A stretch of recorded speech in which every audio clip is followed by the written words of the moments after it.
Hi friends, இன்றைக்கி நம்ம வாழைக்காய் பொடிமாஸ் தான் எப்படி செய்கிறதுன்னு பார்க்க போகிறோம். அதுக்கு நான் ஒரு 4 வாழைக்காய் கழுவி எடுத்து வச்சுருக்கிறேன். அதோடைய ஓரங்களை மட்டும் இந்த மாதிரி நம்ம கட் பண்ணி எடுத்துக்கலாம். அந்த காம்பு பகுதி இருக்குது இல்லைங்களா, அதை மட்டும் நம்ம இந்த மாதிரி கட் பண்ணிக்கலாம்.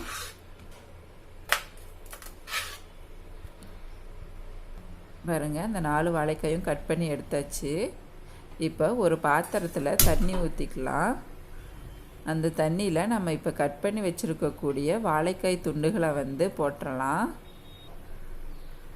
இதை ஒரு 7லேருந்து 10 நிமிஷம் வரைக்கும் வேகட்டும். வாழைக்காய் ரொம்ப குழையிற அளவுக்கு வேக வைக்க வேணாம். ஒரு 7லேருந்து 10 நிமிஷத்துக்குள்ளே நல்லா வெந்துடும். ரொம்ப வெந்துருச்சு அப்படின்னா நமக்கு பொடி மாஸ் நல்லா இருக்காது. பாருங்கள், நல்லா வெந்துருச்சு. இப்போ நம்ம இதில் எடுத்து வச்சிடலாம். இது நல்லா ஆறுனதுக்கு அப்புறமா நம்ம இந்த மாதிரி தோலை உரித்து எடுத்துடலாம். நமக்கு பொடி மாஸுக்கு இந்த தோல் தேவையில்லை. அதில் உள்ளே இருக்கிற பகுதி மட்டும்தான் தேவை. அதனால் நம்ம அந்த தோலை மட்டும் தனியாக எடுத்துடலாம். இந்த பொடி மாஸ் நல்ல டேஸ்ட்டாக இருக்கும். கிட்டத்தட்ட பார்த்திங்கன்னா இந்த முட்டை பொரியல் எப்படி இருக்குமோ அந்த அளவுக்கு நல்லாயிருக்கும். பாருங்கள், இப்போ நான் எல்லாவோடைய வாழைக்காய் தோலையும் உரிச்சிட்டேன். இப்போ நம்ம ஒரு கேரட் துருவலை எடுத்துட்டு அதில் நம்ம இந்த வாழைக்காயை துருவி எடுத்துக்கலாம். பாருங்கள், இந்த மாதிரி நீளமாக துருவி எடுத்துக்கோங்க. இப்போ எல்லாத்தையுமே நம்ம துருவியாச்சு. இப்போ ஒரு பாத்திரம் எடுத்துக்கலாம். அந்த பாத்திரத்தில் ஒரு 3 ஸ்பூன் அளவுக்கு கடலெண்ணெய் ஆட் பண்ணிக்கலாம். எண்ணெய் காய்ஞ்சதுக்கப்புறம் 1/4 ஸ்பூன் கடுகு, 1 ஸ்பூன் உளுந்தம்பருப்பு, 1 ஸ்பூன் கடலைப்பருப்பு ஆட் பண்ணிவிட்டு வறுத்து விட்டுக்கோங்க. இந்த உளுந்து கடலைப்பருப்பெல்லாம் கொஞ்சம் அதிகமாகவே ஆட் பண்ணிக்கலாம். அப்போ தான் க்ரன்ச்சியாக நல்லாயிருக்கும்.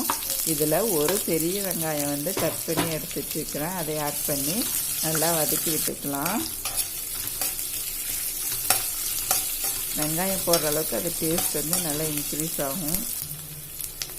அதில் ஒரு 5 பச்சை மிளகாய், ஒரு கொத்து கருவேப்பிலை ஆட் பண்ணிவிட்டு வதக்கி விட்டுக்கலாம்.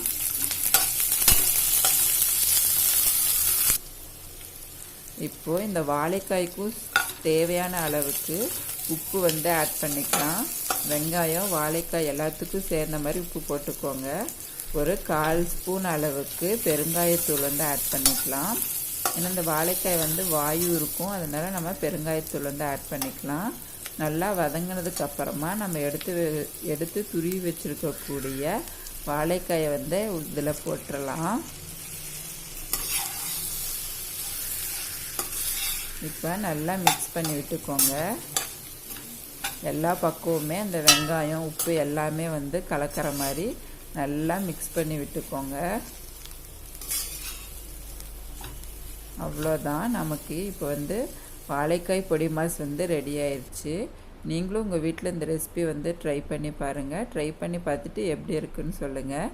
இந்த ரெசிபி உங்களுக்கு பிடிச்சிருந்தா சப்ஸ்கிரைப் பண்ணுங்கள். தேங்க்யூ ஃபார் வாட்சிங் திஸ் வீடியோ.